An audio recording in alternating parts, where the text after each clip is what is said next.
많은 여성들, 특히 엄마들은 아이가 아프거나 문제가 생겼을 때 아이에게 집중하기보다 내 탓이면 어쩌나 하는 죄책감을 먼저 갖게 되고, 이 죄책감은 또 다른 악순환을 불러옵니다.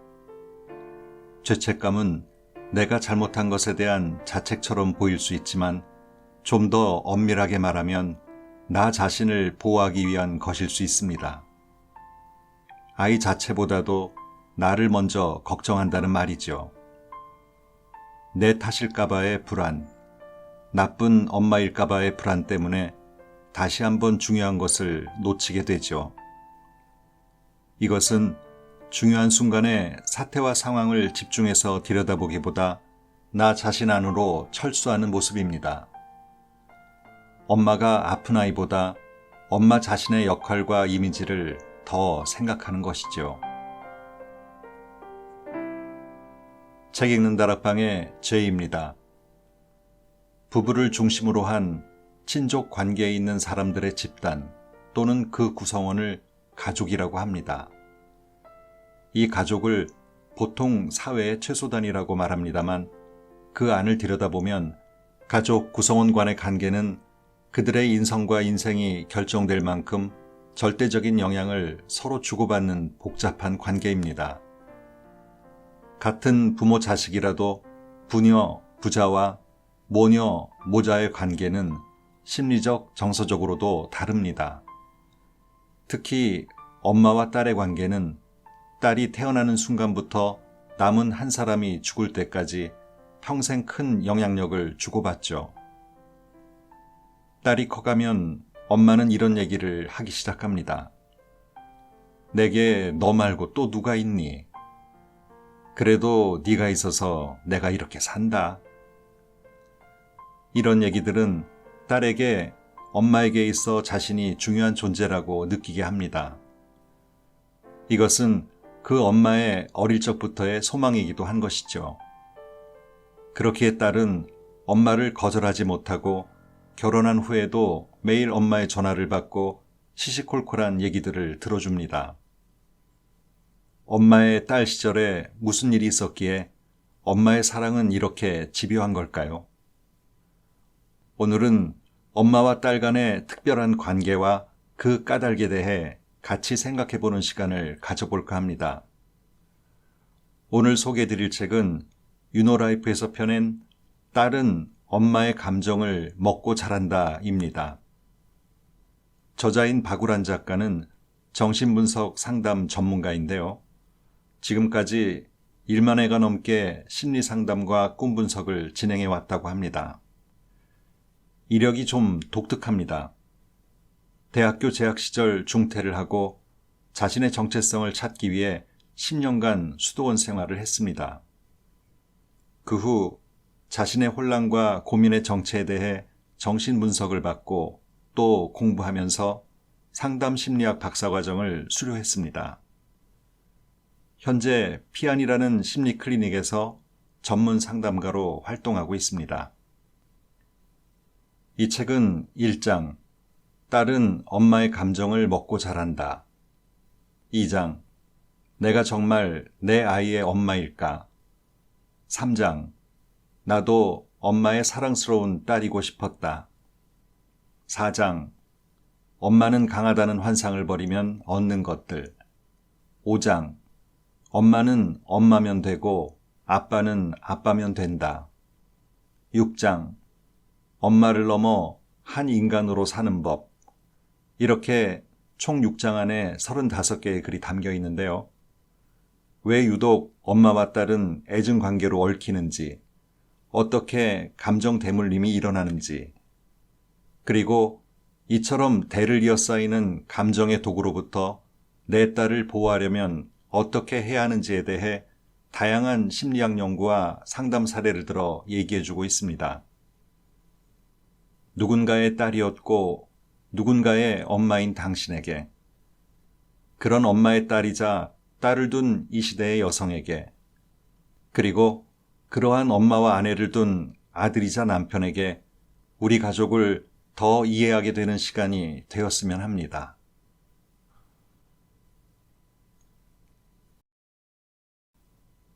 사랑은 이기심이다. 한 심리학자는 모성애가 부족한 어머니는 아이를 잘 돌보지 못하면서도 아이가 자신을 사랑해 주길 바란다라고 말한 바 있습니다. 저의 임상 경험으로는 모성애가 부족하다기보다는 엄마 자신의 결핍과 결핍감이 심할수록 아이를 통해 그 결핍을 해소하고자 하는 경향이 짙은 것으로 보입니다. 엄마 자신의 결핍감 안에 휩싸여 있을 때에는 아이가 바라는 엄마로서 충분한 양분을 제공하지 못합니다. 이때 아이의 결핍감은 실제 결핍을 겪은 것 때문일 수도 있고 실제와 무관하게 아이 쪽에서 결핍이라고 주관적으로 느낀 것을 키워온 것일 수도 있지요. 남성이든 여성이든 그리고 어린 사람이든 나이가 있는 사람이든 우리 안에는 모두 안기고 싶은 의존의 욕구들이 있습니다.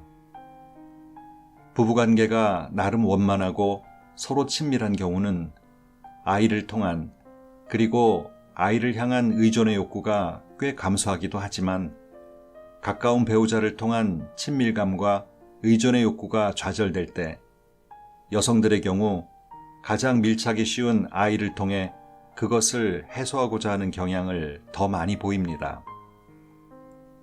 종종 아빠들도 딸아이를 통해 아내나 본인의 어머니에게 충족되지 않은 의존 욕구를 채우려고 하는 경우도 있으나 남성들은 비교적 외부에서 해결하거나 혼자 놀기에 몰입하는 경우가 더 많죠. 요즘은 아이들이나 어른들이 의존 욕구를 가장 손쉽게 발산하는 것이 스마트폰입니다. 스마트폰과 24시간 밀착되어 있으면서 심리적 의존과 밀착을 유지하기도 하지요. 무능한 남편을 버리지 못하는 이유. 유아가 자신의 육체적 나약함과 취약함을 엄마라는 첫 대상에게 절대적으로 의존해서 성장하는 시기가 있습니다. 아동기까지 아이는 엄마에 대한 의존, 돌봄과 보호에 대한 욕구가 많은데 이때 돌봄이 충분하지 않거나 실제 돌봄이 이루어졌더라도 결핍감을 많이 느끼는 아동의 경우 만족되지 않은 의존 욕구가 성인에 이르기까지 다양한 방식으로 유지되죠. 아이들이 자신을 돌봐줄, 보호해줄 대상을 위해 자신을 포기하고 순응할 수 있는 것처럼 여성들은 자신의 헌신과 희생을 감수해서라도 보호해줄 누군가를 찾습니다. 아이들은 보호를 받는 것을 곧 사랑을 받는 것으로 인식하고 여성들은 보호해주는 것을 사랑을 주는 것으로 인식하지요. 사실 우리의 어머니들 중에는 무능한 아버지와 일생을 함께 살면서 이 심리적 의존과 돌봄, 보호에 대한 욕구와 기대, 두려움으로 큰 희생을 감수하는 어머니들이 많았습니다. 어떤 대가를 치르더라도 오직 버려지지 않기 위해 엄마인 자신의 삶을 소진하지요. 그런데 실제로 그녀는 그 대가를 감수하면서 유지해온 가정 안에서 정말 버려지지 않았을까요? 외적인 울타리나 이미지를 붙들고 있으면 버려진 것이 아니라고 자신을 설득할 수 있을까요? 이미 서로가 서로를 버리고 살지만 가정이라는 상징적인 울타리를 포기하지 못해 아이들을 위한다는 명분으로 서로의 실체를 회피하고 사는 부부가 얼마나 많을까요? 무엇보다 절망스러운 것은 그 희생이 아이들을 위한 것으로 돌변하여 그 책임과 대가가 아이들에게 돌아간다는 점이죠. 아버지 때문에 일생을 고통받으며 살아온 엄마를 지켜본 많은 딸들은 상담실에서 이렇게 이야기하곤 합니다. 차라리 엄마가 그때 아버지를 놓아버리고 우리를 선택해서 우리끼리 서로 의지하고 노력했다면 이렇게까지 원망스럽진 않았을 것 같아요. 하지만 여성으로서 엄마의 입장에서 보면 꽤 가혹한 말이기는 합니다. 오직 자식을 위하는 엄마로서만 살아달라는 말과 다름없기 때문이죠. 자신들을 위해서 엄마 자신은 온전히 포기해달라는 말이죠. 하지만 여성이 가정이라는 울타리를 지킨 것으로 부모의 책임을 다했다고 자위하기에는 무리가 있습니다. 그 울타리 안에 있는 자녀들이 어떠한 심리적, 존재적 소외를 겪고 있는지 놓치기가 쉽기 때문이죠. 사실 엄마 아빠와 1대1 관계를 안전하게 맺고 있다면 우리가 그랬듯 아이들은 어떤 파괴적인 상황에서도 적응해 나갈 수 있는 존재들입니다. 의학자이자 아동 청소년 정신분석의 거장이라 불리는 도널드 위니컷은 이렇게 말했죠. 결혼 생활에서 어려움이 생길 때 아이들은 가정의 붕괴에 적응할 수밖에 없다. 부모들이 이혼을 하고 재혼을 하지 않으면 안 되는 경우에도 자녀들은 때때로 만족스러운 성인의 독립을 성취한다는 사실을 알 수 있다. 엄마가 자신이 두려워하고 회피하고 싶은 현실을 아이들을 위한다는 이유로 회피하지 말아야 하는 이유입니다. 헌신적인 엄마의 배신.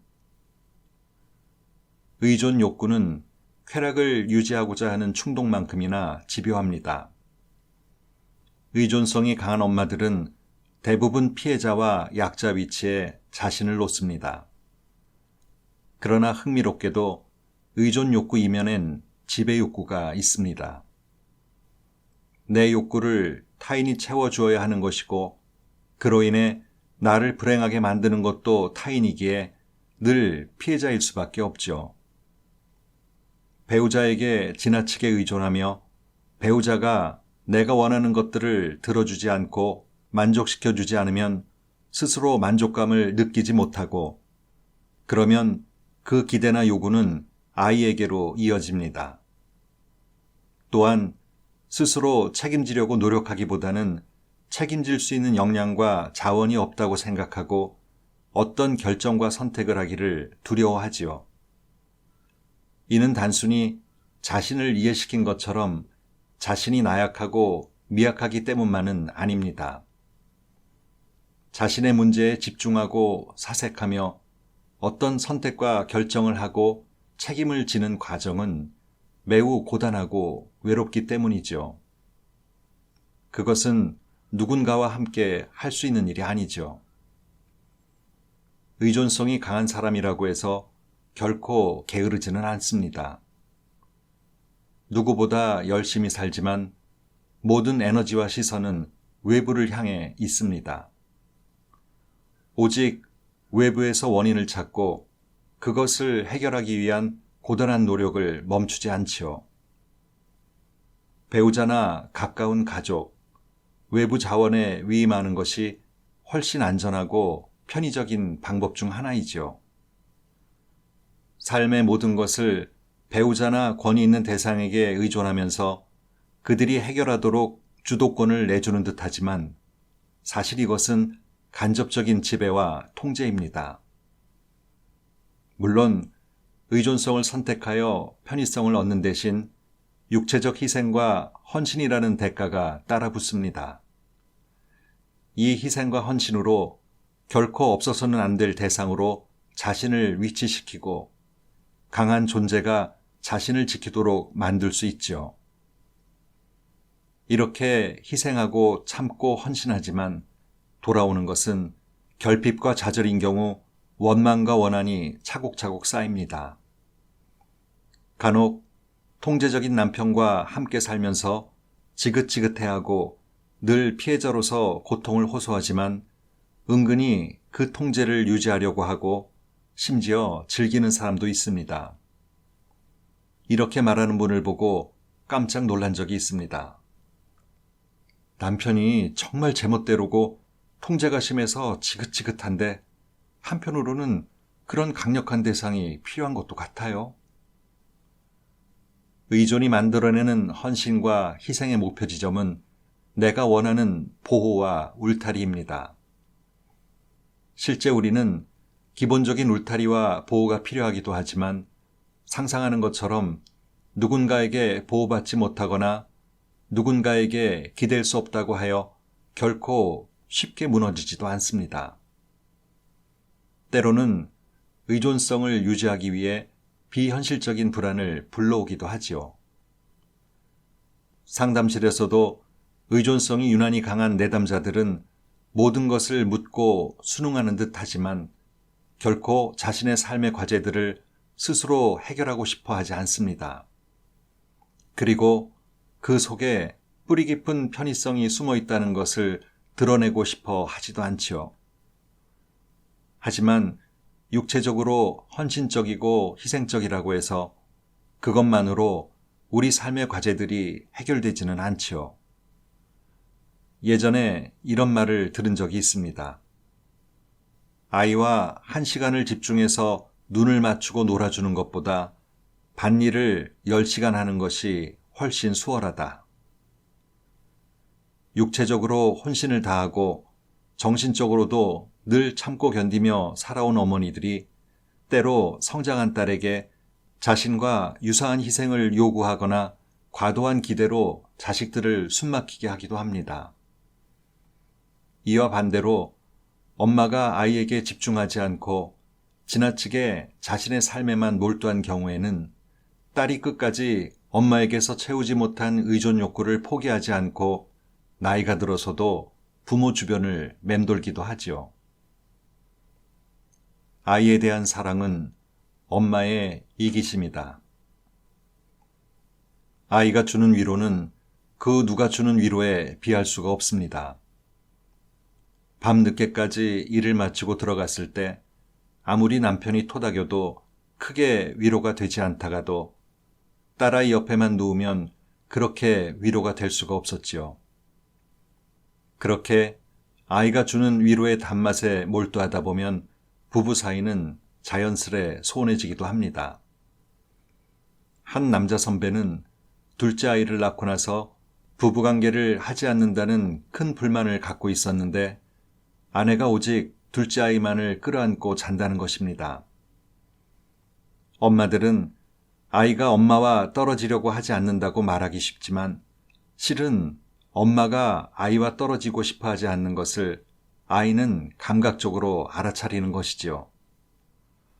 그렇게 밀착하고 융합되어 버리면 그 누구도 밀착과 의존을 방해할 수 없게 되지요. 그 의존과 밀착에서 자신의 삶의 영역을 장악당하는 것은 아이 쪽입니다. 친구들과 한 약속은 깨더라도 엄마가 하는 요구는 거절하지 못하는 딸이 있습니다.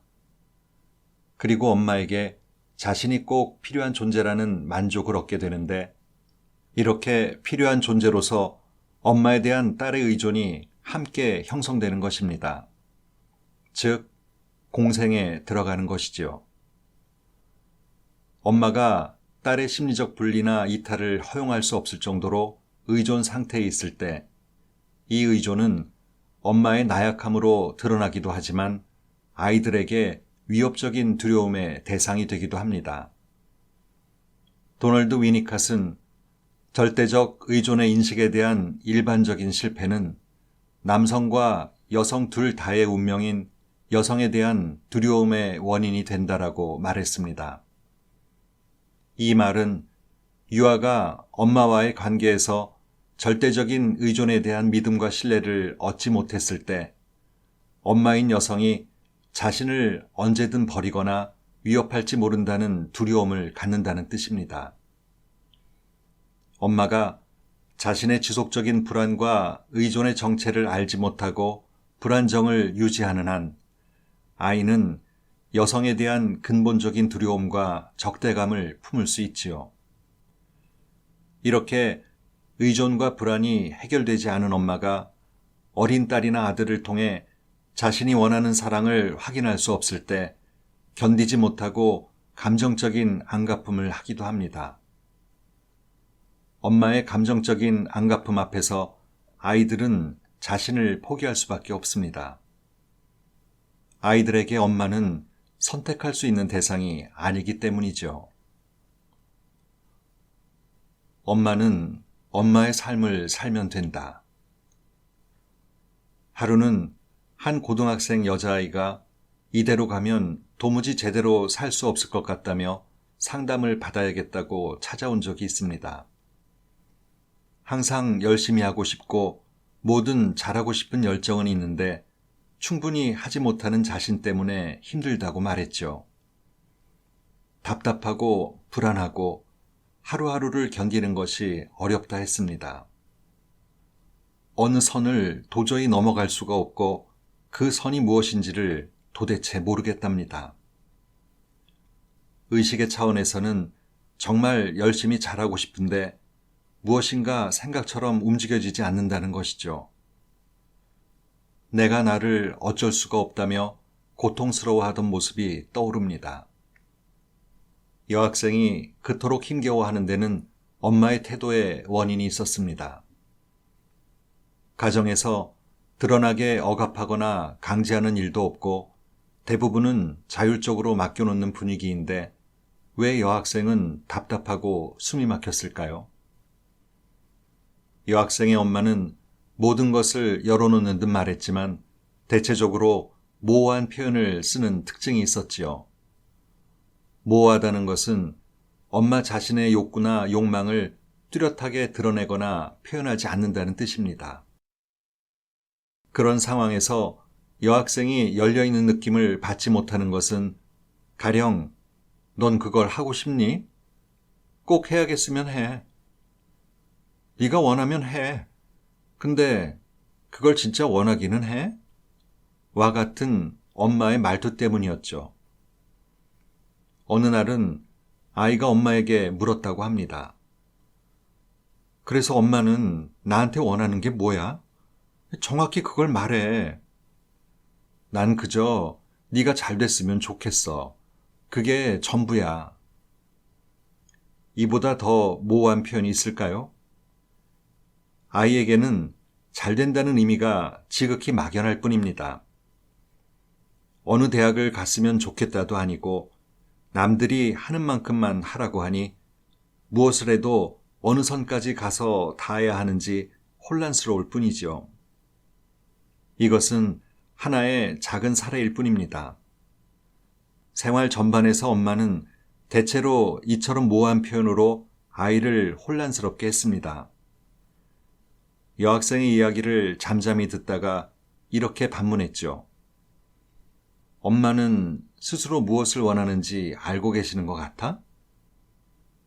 아이의 침묵이 꽤 이어졌습니다. 엄마도 모르면서. 엄마 자신도 모르는 엄마의 욕망을 딸아이가 쫓으려 하니 그야말로 답답하고 숨이 막힐 수밖에 없죠. 혼돈 그 자체입니다. 무언가 줬는데 뭘 줬고 있는지를 모른 채 계속 쫓아서 잘 되어야 한다고 요구만 받고 있는 상황인 것이죠. 엄마가 자신의 욕망과 기준을 뚜렷이 제시해야 한다는 말이 아닙니다. 엄마 본인도 스스로가 무엇을 줬고 있는지도 모를 그것을 아이에게 요구하는 것이 문제라는 의미죠. 엄마가 자신의 욕망을 스스로가 좇아야 하는데 본인도 정확히 무엇을 욕망하는지도 모른 채 그것을 아이가 성취하도록 요구하는 것은 아이를 심리적으로 위험하게 할 수 있습니다. 엄마를 잃어야 내가 산다. 딸아이가 사춘기로 접어들 즈음 자주 딸아이의 어릴 적 사진을 들여다보며 그 사랑스러움을 다시 느끼려는 저를 발견한 적이 있습니다. 아이 옷을 고를 때도 은연중에 실제보다는 조금 작은 치수를 집어들기도 하다가 문득 내가 상실을 겪고 있구나 하는 생각이 들었습니다. 딸은 성장이 또래보다 빠르고 덩치가 커지면서 어린아이 티를 벗어내고 있었고 표정엔 그 사랑스럽고 애교 넘치던 웃음이 사라지고 무뚝뚝함이 묻어났습니다. 딸이 이렇게 이젠 더 이상 어린아이가 아니라고 신호를 보내고 있는 동안 저는 의식하지 못하는 사이에 어린 딸아이의 모습을 수시로 소환하고 있었던 것입니다. 그 사랑스러움을 더는 접촉할 수 없다는 상실을 애도하고 있는 것이라고 할 수 있겠죠. 우리는 크고 작은 상실을 무수히 겪으며 살아갑니다. 그 상실에 대한 적절한 애도는 어떤 방법으로 이루어졌을까요? 부모는 잃는 것에 대해 충분히 애도하기보다는 방어하기 마련입니다. 아이를 정서적으로 자신과 더 단단히 밀착시키려 하거나 멀어지는 아이와 갈등을 빚으며 상실을 받아들이려고 하지 않습니다. 예전엔 안 그러던 아이가 왜 이렇게 됐냐고 나무라는 것으로 아이 내면에서 일어나는 여러 가지 변화를 부정하거나 책망하여 죄책감을 유발시키죠. 이때 부부나 가까운 가족이 아이의 어릴 적 모습을 회상하며 서로 나누고 그리면서 적절한 애도를 할 수 있습니다. 더 나아가 새롭게 아이가 커가는 모습을 감사한 마음으로 받아들일 수 있습니다. 마마보이, 파파걸 같은 말이 나오는 이유는 엄마 아빠가 자신들의 마음속 아이를 계속 붙들고 있기 때문입니다. 이는 의존의 또 다른 모습이기도 하지요. 어쩌면 우리의 삶은 끊임없는 상실과 애도로 이루어져 있는지도 모릅니다. 매 순간의 내 모습, 내가 사랑하는 사람의 모습을 우리는 끊임없이 잃어갑니다. 그 잃어가는 것들에 대한 적절한 애도는 나의 삶을 조금 더 가볍게 하고 편안하게 할 수 있지요. 잘 잃어가는 것이 나를 잘 지키는 것이기도 합니다. 주지 않음으로 보내지 않으려는 엄마의 욕망. 성인이 되어 결혼 준비를 할 때 부모에게 부담을 주지 않으려 애쓰는 딸도 무척 많습니다. 대단한 혼수는 아니어도 이것저것 챙겨주고 싶어하는 부모의 마음을 끝까지 받지 않고 자신의 힘으로만 가겠다고 하는 딸의 마음에는 어떻게든 내 몫을 스스로 해내는 모습을 부모에게 보이며 딸로서 인정받고 싶은 욕구가 작용합니다. 내가 이렇게까지 열심히 노력해서 스스로 문제를 해결하며 살아가고 있다고 보여주고 싶은 것입니다. 그런데 이때 부모, 특히 엄마의 사랑과 애정이 기대하는 만큼 돌아오지 않으면 딸의 가슴에는 또 하나의 울분과 서름이 맺힙니다. 그리고 그 울분과 서름은 시댁 가족이나 시어머니에게로 옮겨 붙으며 고부간 갈등의 골을 더 깊게 만드는 촉매제가 되기도 하지요. 딸이 그토록 자신을 희생하거나 양보해서 엄마에게 보탬이 되고자 하는 것은 인정에 대한 갈구이고 결핍이지만 딸은 결코 엄마에게서 만족할 만한 인정을 얻어내지는 못합니다. 여성의 욕망에는 온전히 채워주지 않는 것으로 그 대상이 나를 지속적으로 바라보게 하는 속성이 있기 때문입니다. 엄마는 딸에게 온전히 주지 않음으로써 딸을 자신의 주변으로 묶어두는 것이죠. 잘 키운 딸 하나 열아들 부럽지 않다라는 말도 있죠. 효의 관점에서 딸이 아들 이상으로 엄마를 잘 챙기고 보살핀다는 것인데 상대적으로 더 많은 주의와 지원을 받은 아들이 딸보다 못한 이유는 무엇일까요? 그저 남자라는 이유로 결혼 후에는 아내밖에 몰라서 그러할까요? 우리는 가족애라는 이름으로 한국의 문화적 특성으로 단순하게 이해하고 넘어갈 수만은 없을 만큼 서로를 얽어매고 있습니다. 가족애를 버리고 무시해야 한다는 것이 아닙니다. 한 번은 서로를 제대로 잃어보아야 각자 자신의 삶의 방식을 터득하고 운영해 나갈 수 있습니다. 충분히 잃어야 새롭게 채운다. 가톨릭에서는 장례 예절이 꽤 엄중하고 체계적으로 이루어집니다. 가톨릭 신자들이 망자를 위해 창을 하듯 을조리는 기도문은 이미 죽은 무수한 성인들의 이름을 부르며 죽은 자를 위해 기도해 달라고 호소하는 것입니다. 성 미카엘 누구누구를 위하여 비르소서와 같은 호소는 망자를 죽은 성인들에게 맡기는 의탁의 의미가 있으며 그 의탁은 달리 말해 이제 죽은 자와 산 자를 분리하겠다는 상징적 의미이기도 하지요. 죽은 자가 계속해서 살아있는 우리에게 영향을 미치는 것이 아니라 이제 죽은 자는 죽은 자에게 돌려보내고 살아남은 자들은 살아가야 할 삶으로 돌아가기 위한 분리와 애도를 함께 진행하는 과정입니다. 전통 장례식인 3일장 혹은 4일장은 빈소에서 조문객을 맞이하고 염을 하고 입관을 하고 상여를 통해 죽은 자를 보내는 의식을 치룹니다. 이 모든 것은 죽은 자를 위한 일이라기보다는 남은 사람들이 그를 잘 이룰 수 있는 시간과 과정을 상징적으로 치러내는 일에 가깝습니다. 죽음과 상실이 상징적인 의식이나 형식으로 충분히 옮겨지면, 달리 말해 애도되면 그것은 더 이상 우리의 내면으로 엉켜들어와 융합되지 않을 수 있기 때문이죠. 현실의 죽음뿐만 아니라 우리는 살아가면서 다양한 상실을 경험합니다. 그리고 이를 통해 유발되는 심리적 상실을 받아들이지 않기 위해 다양한 증상이 발현되기도 합니다. 저는 사랑하는 사람과 헤어진 빈자리는 또 다른 사람을 만나야 채워진다라는 세간의 말에 동의할 수 없습니다. 그것은 결여와 결핍을 용인하지 않겠다는 태도로 보이기 때문이죠. 누군가와 헤어져서 고통이 일어나는 것은 당연하고 자연스러운 현상입니다. 누군가가 내 마음에 들어와 있다가 나간 자리에 바람이 들어 시리고 아픈 것은 당연한 일이죠.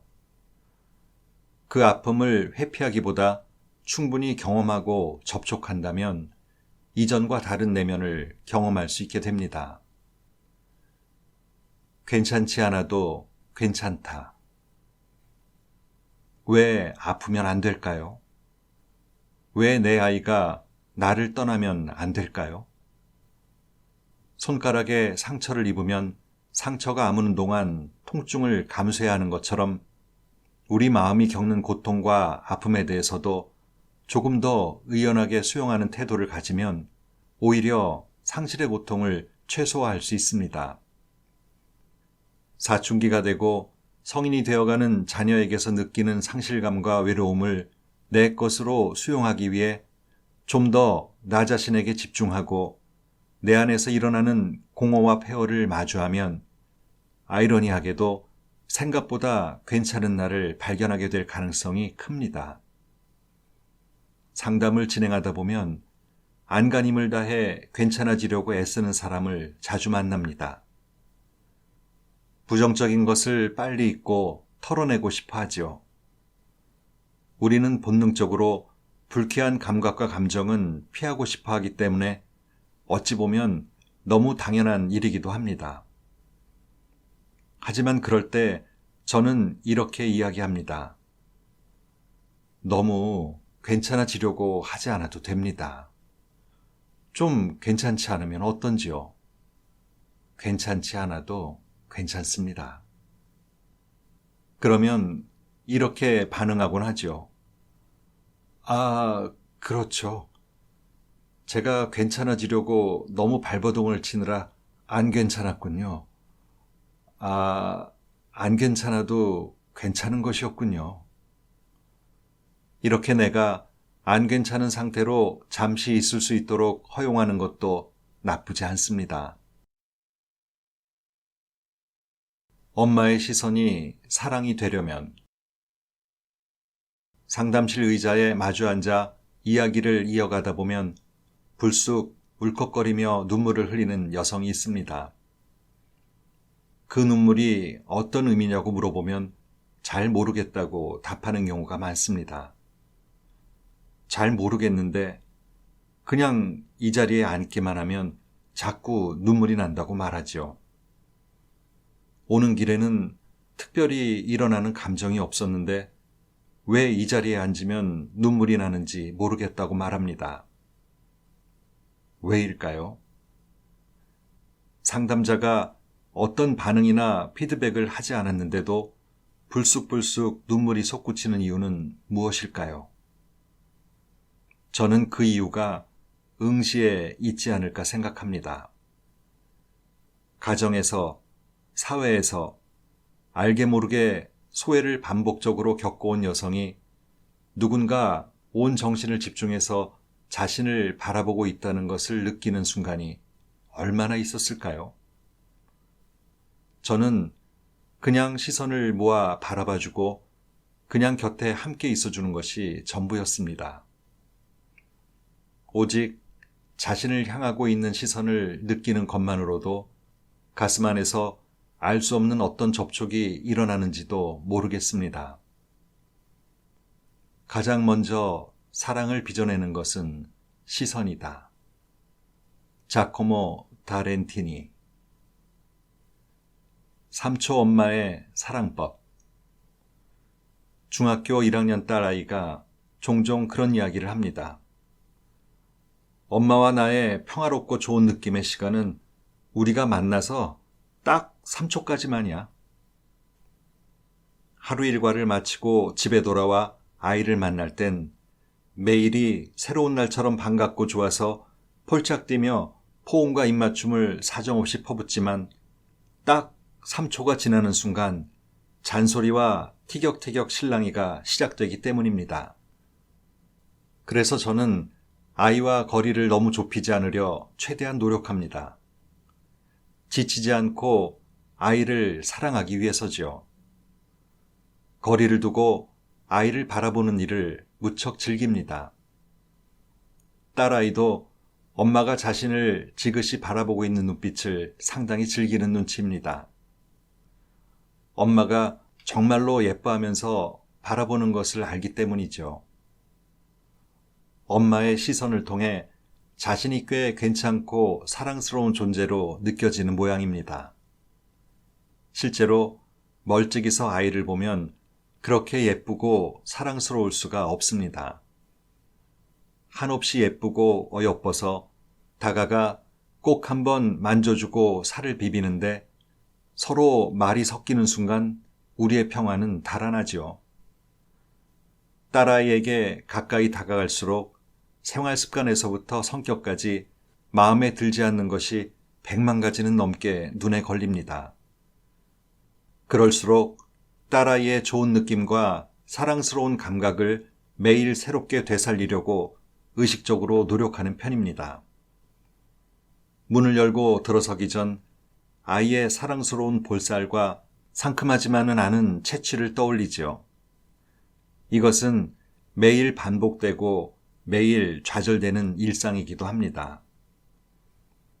엄마의 사랑스러운 응시는 아이가 자신을 괜찮은 사람으로 인지하고 각인하게 만듭니다.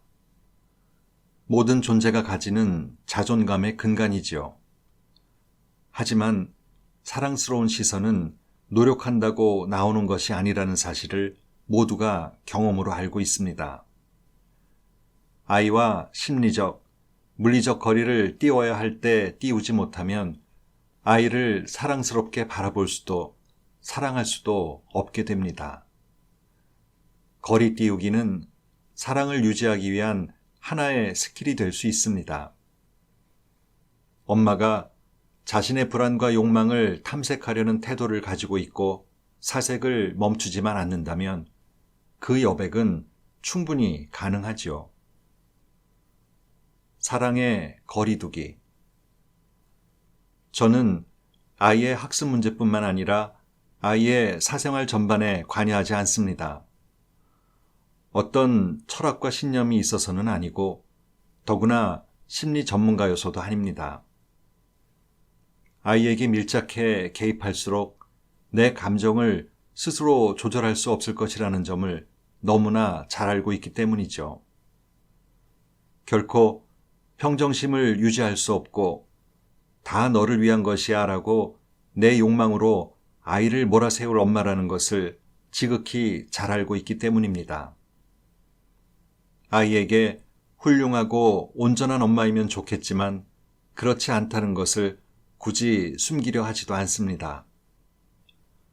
거리를 띄우고 아이가 학습을 하고 생활을 해나가는 태도의 주의를 기울이면서 아주 가끔 식탁 자리에서 그것에 대해 이야기를 나눕니다.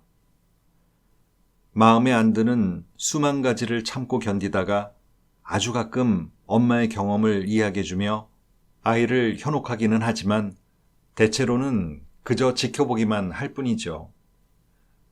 다만 아이가 대화를 원하거나 감정을 받아주기를 바랄 때는 언제든 열어놓고 기다리는 태도를 보이려고 합니다.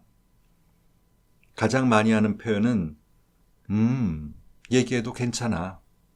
말해, 뭐든지 이지요. 엄마는 어떤 평가나 판단을 하지 않고 나를 있는 그대로 수용할 수 있는 단 한 사람이라는 사실을 경험하면 아이는 안정감 안에서 모든 것을 스스로 해결하고 찾아갈 수 있다고 확신합니다. 엄마가 아이를 믿어주고 불안해하지만 않는다면 상처를 받지 않는 아이가 아니라 상처를 잘 견뎌내는 아이로 성장해 나갈 것입니다. 물론 엄마의 시선을 불편하고 불안하게 느끼는 아이도 덜어는 있습니다. 타인의 응시는 자신을 접촉하게 하고 안정감을 느끼게 하지만 내적인 불안이 높은 이들에게는 알 수 없는 두려움으로 다가오기도 하는 것이죠. 특히 아이가 사춘기에 접어들고 성장할수록 비밀이 많아지고 그러다 보면 엄마의 시선에서 벗어나고 싶어 하는 것은 매우 자연스러운 현상입니다. 문제는 그 단절감을 엄마가 견디기 어려워한다는 점입니다. 엄마는 미주알 고주알 이야기해 주는 것을 좋아하고 비밀이 없는 아이가 잘 자라고 있는 것이라며 스스로 위안하니까요. 하지만 비밀이 없는 것은 아이가 좋아하는 것이 아니고 엄마가 원하는 것입니다. 문을 걸어 잠그고 입을 닫기 시작한 아이는 이제껏 자신을 지배해온 어른의 언어로부터 자유로워지려 하고 자신만의 언어를 고집하려고 합니다. 그때 부모가 그것을 얼마나 견디어내느냐가 관건입니다. 걸어 잠긴 문을 억지로 열지 않고 기다릴 수 있으면 그 문은 자연스레 열리겠지만 대체로 그 타이밍은 엇나가기 마련입니다. 시선의 방향이 뒤바뀔 때, 엄마의 시선 밖에 머물던 아이, 그러니까 엄마의 사랑의 시선에서 은밀하게든 직접적이든 배제된 상태로 자란 아이는 성인이 되어 연인에게 그 시선을 요구하고 결혼해서 아이를 낳으면 그 요구가 아이에게로 이어집니다. 이성적으로는 부모로서 당연히 할 수 있는 말처럼 보이지만 실제로는 아이에게서 과도한 사랑을 확인하려고 하는 것이죠. 언제까지고 엄마, 아빠를 떠나지 않겠다고 말하게 하거나 나중에 커서도 엄마, 아빠를 지금처럼 똑같이 사랑해달라고 장난인 듯 진담인 듯 요구하는 것 등이 그 예입니다. 그 요구가 아무 의미 없다는 것을 알면서도 멈출 수 없습니다. 이처럼 사랑을 주어야 하는 입장인데 역으로 아이에게 사랑을 요구하는 부모는 안전하지 않은 시선과 사랑의 부재 속에서 성장했을 가능성이 큽니다. 그들은 주변의 타인과 친밀한 관계를 맺기 어려워하고 누구에게도 선뜻 마음을 열거나 요구하지도 않죠. 대신 아이만큼은 자신들을 버리거나 소외시키지 않을 절대적 약자로 인식합니다. 그래서 다른 사람 앞에서는 어른스럽고 성숙하게 처신하는 그들도 자신의 아이 앞에만 서면 웅크리고 있던 무의식 속 결핍투성이 아이가 튀어나와 거칠게 그리고 끝없이 요구를 합니다. 아이는 거절할 수 없는 부모의 요구에 올감해집니다. 부모는 자신에게 사랑을 줄 수 있는 유일한 권력자이기 때문이죠.